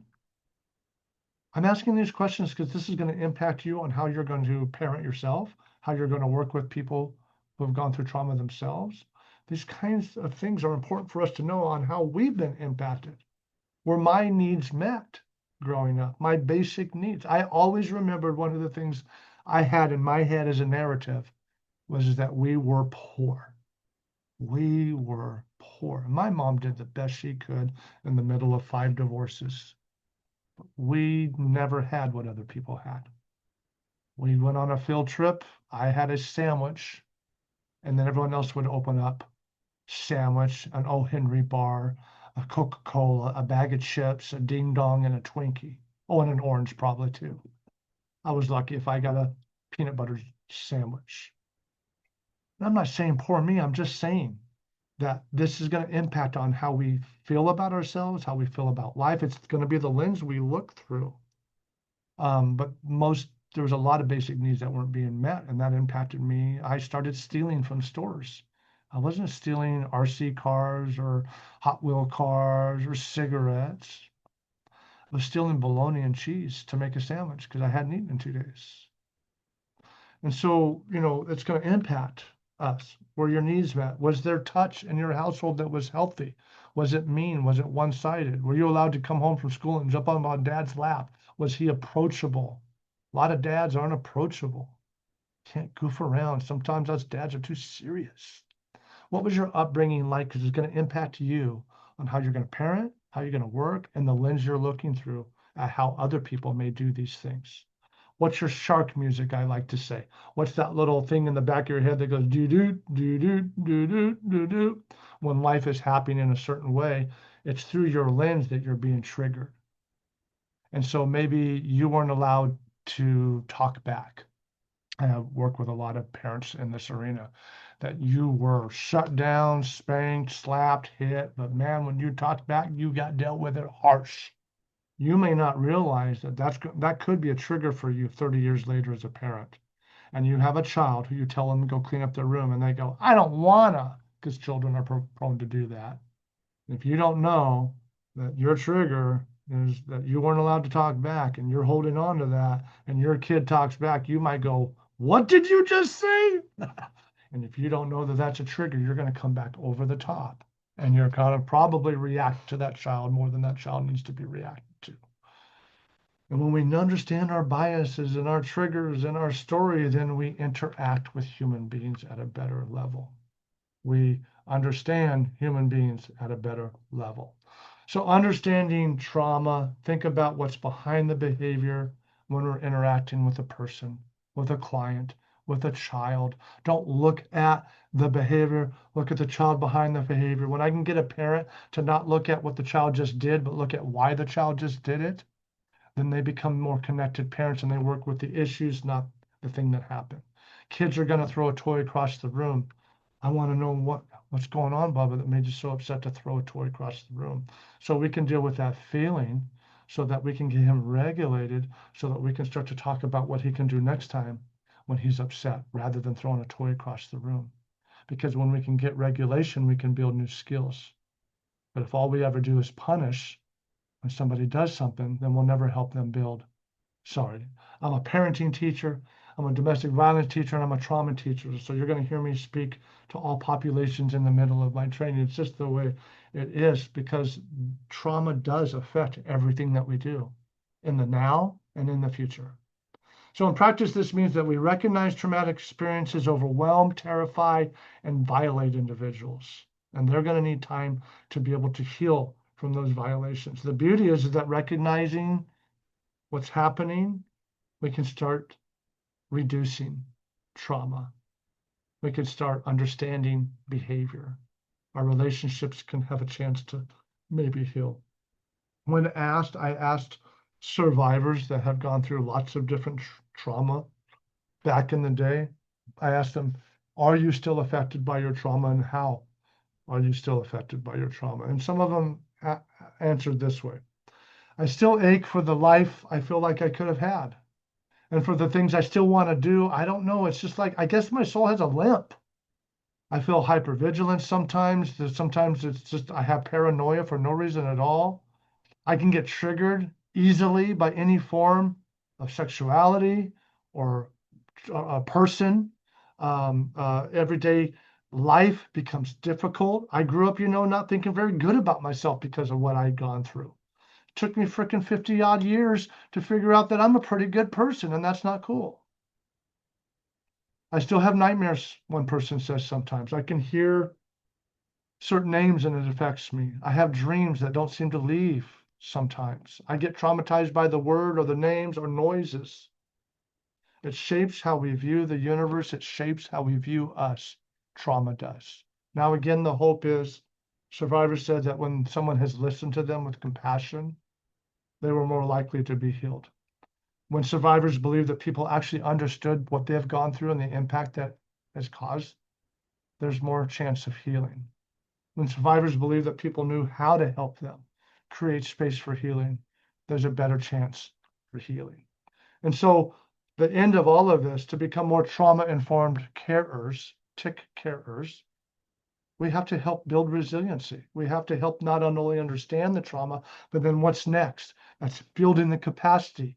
And so building stronger social circles, building a better understanding of relationship dynamics, building a better understanding of parenting dynamics so that now I understand trauma and its effects. I, as a parent, can make sure that I'm not passing that down. And that's creating protective factors for my kids by doing that. And so we want to build those supports, social circles, education, and understanding. And as we do that, will mitigate those ACE factors, will mitigate those risk factors. If I'm proposed to die 20 years earlier because my score is a 9, I think I'm beating the odds because I had a chance 18 years ago to begin a healing journey and change some of the things about my story. And so I think I'm a poster child to beat the ACEs score. And that is the hope of knowing all of this information, is that, yes, this is what could happen, but a person who understands it, heals, changes, or grows, we can stop those numbers. We don't have to be part of the statistics. I'm almost 60 years old, and with all of the issues I've had and the stuff that I went through, doctors told me I should have died 25 years ago. I'm still here, I'm still kicking, and I want to kick for another 25 or 30 years. But I know it's going to take living more in peace, figuring out how to walk through moments, understanding people better, willing to commit to the relationships that I have and not create more harm or trauma. And I can only do that by understanding it and by doing that each day. And so the more that we practice trauma-informed understanding in our workplace and in our homes, in our relationships and in the public, individually and communally, we have a chance. We can build resiliency. We can help people build resiliency. One of the biggest things that comes out of helping an individual build resiliency is they begin a new self narrative, a more locus center of control. They're able to regulate, they're able to handle life's problems better. When we weren't able to regulate because of what we've gone through, then we have a new problem. We handle it just as dysregulated as we handle the last problem. But as we're able to heal, or we're able to be in a good place, then we're able to meet life's problems so much differently than we were before, as we build resilience in our life rather than risk capacity. And so we do this because we care. No matter why you're watching this video today, I would imagine you're watching this because you care. You want to do good work.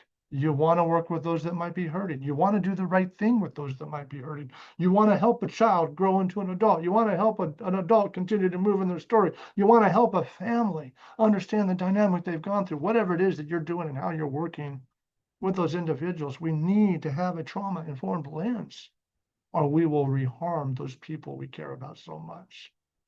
So let's make sure that we're helping with an understanding of our own biases and our own hurt, so that that doesn't get into the way of the person across the table that we're trying to help, so that we can see them more clearly in the hurt that they've gone through and the skills they need to build, or the things they need to let go, or the healing that needs to happen, or the change that needs to take place.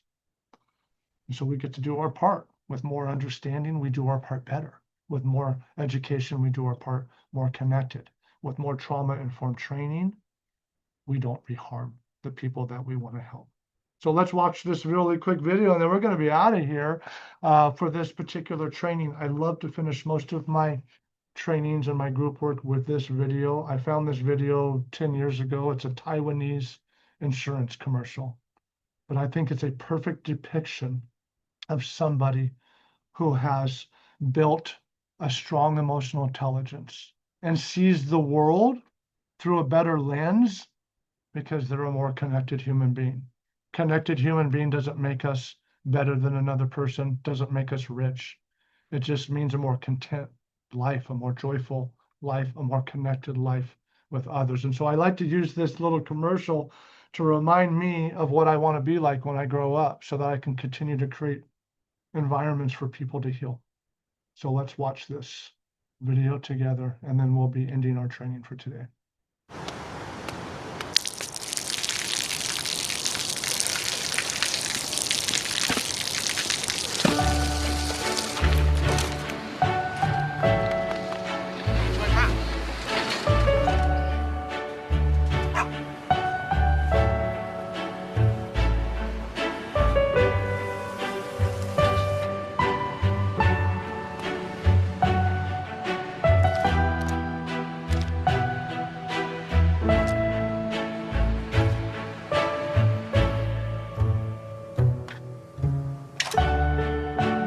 เขาจะได้อะไรถ้าเขาทำแบบนี้ทุกวัน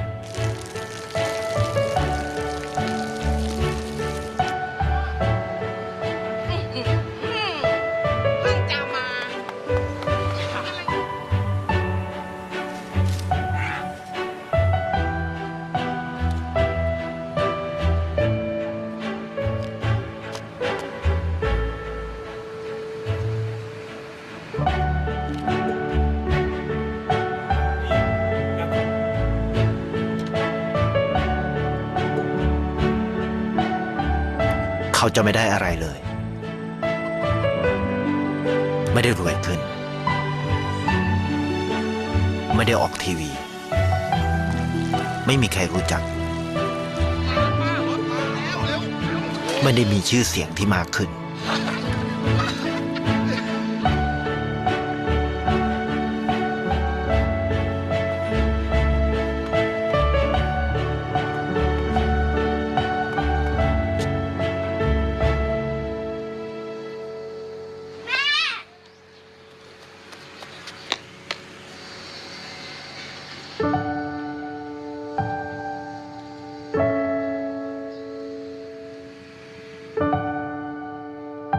เพราะสิ่งที่เขาได้ คือได้แค่ความรู้สึก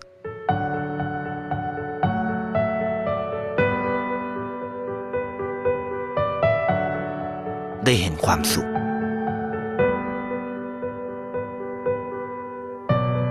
ได้เข้าใจ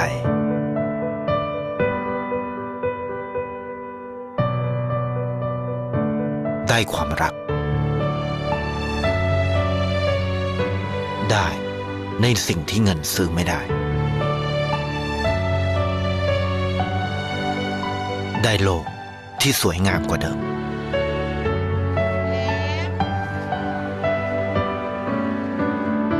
ในชีวิตคุณ อะไรคือสิ่งที่คุณต้องการมากที่สุด